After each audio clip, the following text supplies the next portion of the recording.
हमारी पृथ्वी रहस्यों से भरी हुई है। तो आज हम आपको उन्हीं में से 20 ऐसी रहस्यमयी जगहों के बारे में बताने जा रहे हैं जिनके बारे में जानकर आप दंग रह जाएंगे। Number 20, bamboo forest. 16 square kilometre में फैला ये बांस का जंगल जापान के क्योटो बेसिन में स्थित है, जो एक नेचुरल ब्यूटी का बेहतरीन उदाहरण के साथ टूरिज्म की भी एक शानदार जगह है। यहाँ सफ़र के दौरान आपको चारों तरफ बांस ही बांस नजर आएंगे। साथ ही यहाँ से गुजरने वाली हवा के कारण इनसे जो ध्वनि उत्पन्न होती है उनकी व्याख्या से बेहतर अच्छा होगा कि उसे अनुभव किया जाए। आपको पता होगा कि बांस दूसरों के मुकाबले बड़ी तेजी से वृद्धि करते हैं, इसलिए वैज्ञानिकों का मानना है कि ये वनों की कटाई का एक अच्छा इलाज भी है।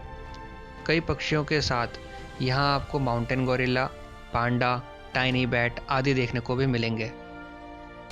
Number 19, the boiling river. South America के अमेज़न में स्थित द बॉइलिंग रिवर साल भर गर्म रहता है। ये पानी इतना गर्म होता है कि इसमें किसी जलीय जीव का जिंदा रहना संभव नहीं। 6.4 किलोमीटर लंबी इस नदी का तापमान 85 डिग्री से 100 डिग्री सेल्सियस के आसपास रहता है, जिसमें आप आसानी से चावल या अंडे उबाल सकते हैं।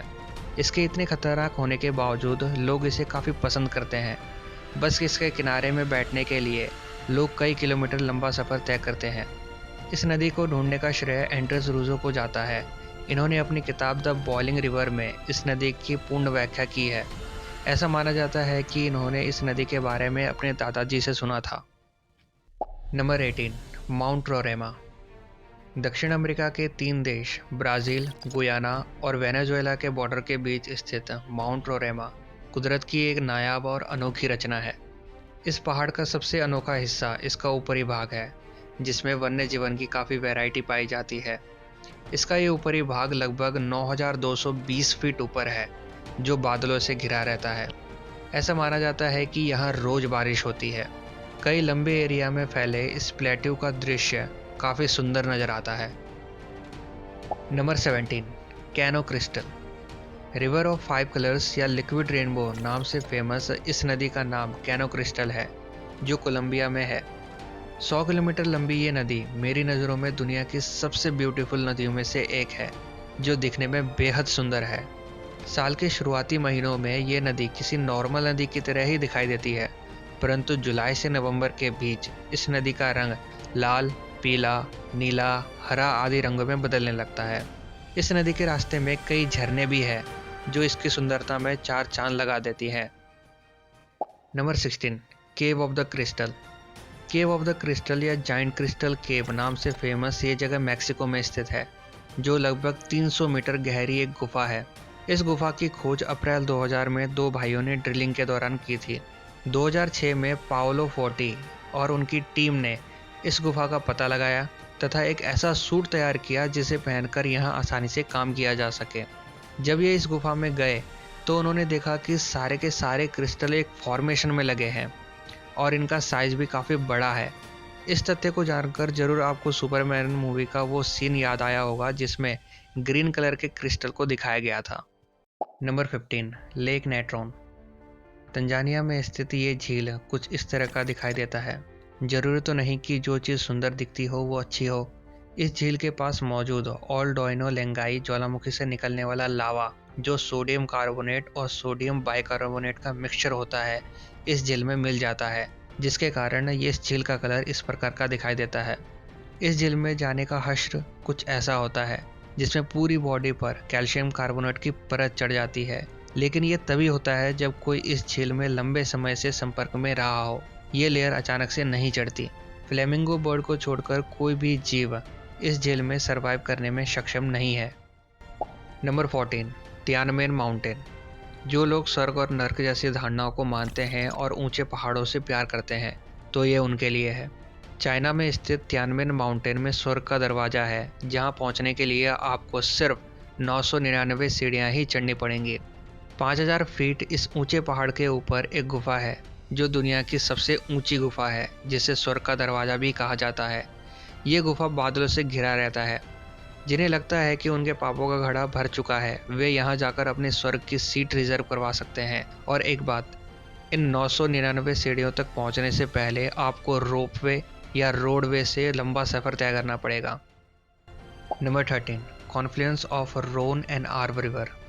आपको ऐसी नदियों के बारे में तो पता ही होगा जो एक दूसरे से मिल जाती है, लेकिन क्या आपको उन नदियों के बारे में पता है जो मिलके भी आपस में नहीं मिलती? सवाल थोड़ा उटपटांग सा लगे पर सही है। स्विट्जरलैंड में स्थित रोन एंड आर्व नदी कुछ इस तरह मिलती है, पर इनका पानी आपस में नहीं मिलता, जैसे पानी और तेल मिक्स होकर भी नहीं मिलते, या इसकी वजह डेंसिटी डिफरेंस भी हो सकती है। इसी प्रकार एक उदाहरण आप गल्फ ऑफ अलास्का में भी देख सकते हैं, जहां दो ओशन आपस में मिलते हैं पर इनका कलर अलग अलग है। Number 12, Nazca line. पेरू में एक बहुत ही बड़ा रेगिस्तानी मैदान है जिसके ज़मीन पे बहुत सी आकृतियां मौजूद हैं। इसे कई लाइंस को जोड़कर बनाया गया है जिसे नास्का लाइंस कहा जाता है। पर इसमें ऐसा खास क्या है? ये नास्का लाइंस इतनी बड़ी आकृति बनाती है जिसे ज़मीन से नहीं देखा जा सकता। ऐसा माना जाता है कि इनकी रचना 500 BC और 500 AD के मध्य किया गया था। इन लाइंस को ध्यान से देखिए। ये लाइंस बहुत सी बड़ी आकृति को बनाती है जो अभी आपके स्क्रीन में दिखाई दे रही है। आज से कई साल पहले ऐसी लाइंस का प्रयोग करके इतनी बड़ी आकृति बनाना अपने आप में एक रहस्य को दर्शाता है। Number 11, Spotted Lake Kliluk. British Columbia में स्थित स्पॉटेड लेक खिलुक कुदरत की एक नायाब रचना है। इस झील में जो आप ये गोल संरचना देख रहे हैं, इनकी संख्या 365 है। यहाँ कई तरह के मिनरल्स पाए जाते हैं, जैसे calcium, sodium sulphate, magnesium sulphate आदि। इस झील में कई केमिकल कंटेंट मौजूद हैं जो कई बीमारियों के इलाज में सहायक है। इस झील की अहमियत को समझते हुए इसे चारों तरफ से बाढ़ से घेरा गया है, जहां से यहाँ आए पर्यटक और यात्री इस झील को देख सकते हैं। Number 10, the doorway railway. सोचिए अगर आपके घर के कुछ इंच की दूरी से ही ट्रेन गुजर रही है। हम सिर्फ कल्पना मात्र कर सकते हैं, परंतु वियतनाम के हेनोई में रहने वाले लोग इसे अपनी रोज़मर्रा की ज़िंदगी में अनुभव करते हैं। इस पटरी से दिन में 2 बार ट्रेन गुजरती है, पहली 4 बजे और दूसरी 7 बजे। यहाँ के लोगों के लिए ट्रेन और पटरी इनकी ज़िंदगी का एक अटूट हिस्सा बन चुका है। ट्रेन की एक आवाज़ मात्र से यहाँ का नक्शा चुटकियों में बदल जाता है, या कहें इनकी ज़िंदगी ट्रेन के समक्ष थम सी जाती है और ट्रेन के जाते ही मानो किसी ने पॉज का बटन दोबारा दबा दिया हो। आपका यहाँ जाकर वक्त बिताना यूनिक और मेमोरेबल पल हो सकता है, परंतु यहाँ के लोगों के लिए ये पल एक दिन में 2 बार अपनी ज़िंदगी से लड़ने जैसा है। Number 9, under water park. अगर आपसे मैं पूछूं एक ऐसे पार्क का नाम बताइए जहां न सिर्फ आप खेल कूद सकते हैं बल्कि स्कूबा डाइविंग भी कर सकते हैं, आप में से सिर्फ कुछ लोगों को ही इसका जवाब पता होगा। ग्रीन लेक पार्क ऑस्ट्रिया में स्थित एक नॉर्मल पार्क के साथ एक अंडर वाटर पार्क भी है, जहां साल के 11 महीने लोग टहलने और खेलने आते हैं और 1 महीने यहाँ स्कूबा डाइविंग करते हैं। ये पार्क चारों तरफ से माउंटेन्स और जंगलों से घिरा है। गर्मियों में जब पहाड़ों की बर्फ पिघलती है तो पानी पार्क में भर जाता है, जिसके कारण ये पार्क बहुत ही शानदार दिखाई देता है। Number 8, cat island. जापान में स्थित ओशिमा आइलैंड को कैट आइलैंड के नाम से भी जाना जाता है। जैसा कि आप इस आइलैंड के नाम से ही समझ चुके होंगे कि यहाँ बिल्लियों की बात होगी। लगभग 1.5 किलोमीटर बड़े इस आइलैंड में फेलाइन नामक प्रजाति बिल्लियों की संख्या काफ़ी अधिक है, यानी 6:1 से 10:1 के बीच, जो पुराने आंकड़े थे। पर अगर मैं अभी के आंकड़ों की बात करूं तो वो 36:1 है। इसका कारण इस आइलैंड में रहने वाले लोगों की मृत्यु है। ये टूरिज्म की एक अच्छी जगह है। यहाँ आने वाले सैलानी इतनी सारी बिल्लियों को देखकर हैरान रह जाते हैं। ये इनके लिए खाने पीने की चीज़ें भी लाते हैं। नंबर 7, डेड सी। डेड सी जॉर्डन में स्थित है। इस पानी में किसी भी जीव का जीवित रहना संभव नहीं है, इसलिए इसे मृत सागर भी कहा जाता है। डेड सी में अन्य किसी भी जगह में पाए जाने वाले पानी से इसका घनत्व काफ़ी ज़्यादा है। अगर आपको बिल्कुल तैरना नहीं आता तो डरने की कोई ज़रूरत नहीं है। यह पानी इतना खारा है कि ये आपके भार को आसानी से उठा सकता है, जिससे आप डूबेंगे नहीं, क्योंकि इस पानी का घनत्व आपके मुकाबले काफ़ी अधिक होता है। यही नहीं, इस पानी और यहाँ मिलने वाले कीचड़ को ब्यूटी प्रोडक्ट्स के तौर पर भी इस्तेमाल किया जाता है। Number 6, the 7 Giants. रशिया में स्थित द 7 जाइंट्स ईश्वर की एक अनोखी रचना है। ये पत्थर की मूर्तियाँ काफ़ी ऊंची है, जिसकी लंबाई लगभग 30 से 42 मीटर है। इसे 7 स्ट्रॉन्ग मैन रॉक्स फॉर्मेशन और poles of the Kom Republic के नाम से भी जाना जाता है। ऐसा माना जाता है कि इनके बनने की प्रक्रिया 200 मिलियन वर्ष से अधिक समय पहले ही शुरू हो चुकी थी। ये क्षेत्र जियोलॉजिकल मॉन्यूमेंट के रूप में संरक्षित है। इसकी सुरक्षा करने वाले लोग इसी पठार पर ही रहते हैं। ये जगह रशिया के टूरिज्म का एक पॉपुलर अट्रैक्शन केंद्र है। Number 5, lake लियर। पश्चिमी ऑस्ट्रेलिया के तट में स्थित लेक लियर पिंक कलर का है। ये झील अपने इस गुलाबी रंग के कारण ही इतना उल्लेखनीय है।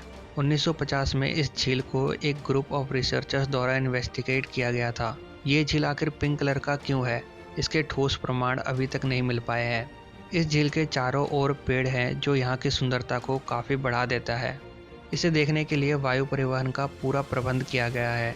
अगर आपको यहाँ स्विमिंग का मौका मिले तो मेरी राय है कि 10 से 12 मिनट से ज़्यादा ना करें। Number 4, magnetic heal. इंडिया के लद्दाख में स्थित इस जगह को मैग्नेटिक हील के नाम से भी जाना जाता है। पर क्यों? यहाँ पे रहने वाले लोगों का ये कहना है कि इस सड़क पर बने इस निशान के ऊपर गाड़ी न्यूट्रल में रखने पर ये गाड़ी अपने आप ही मूव होने लगेगी, यानी खुद चलने लगेगी, वो भी ऊपर की ओर। इस जगह जाने वाले सैलानी अपनी गाड़ी को रोककर ये एक्सपेरिमेंट ज़रूर करते हैं और ज़्यादातर लोगों का यही कहना है कि ये सच में काम करता है। Number 3, Iguazu Falls. दुनिया के सबसे बड़े झरनों में से एक, ये 2 देशों के बीच गिरती है। इगाज़ू नदी ब्राज़ील से बहती हुई ब्राज़ील और अर्जेंटीना के सीमाओं में स्थित इन बड़ी पहाड़ियों से नीचे गिरती है, जिसमें लगभग 275 झरने हैं, जिनकी ऊंचाई 64 से 82 मीटर के बीच है। 2.7 किलोमीटर बड़े इस द्वीप में गिरते हुए इतने सारे झरने किसी का भी मन मोह लेंगे। इस खूबसूरत दृश्य को देखने का पूरा प्रबंध यहाँ किया गया है, जिसमें यहाँ आए लोग इस दृश्य को नज़दीकी से देख सकते हैं। Number 2, the giants causeway.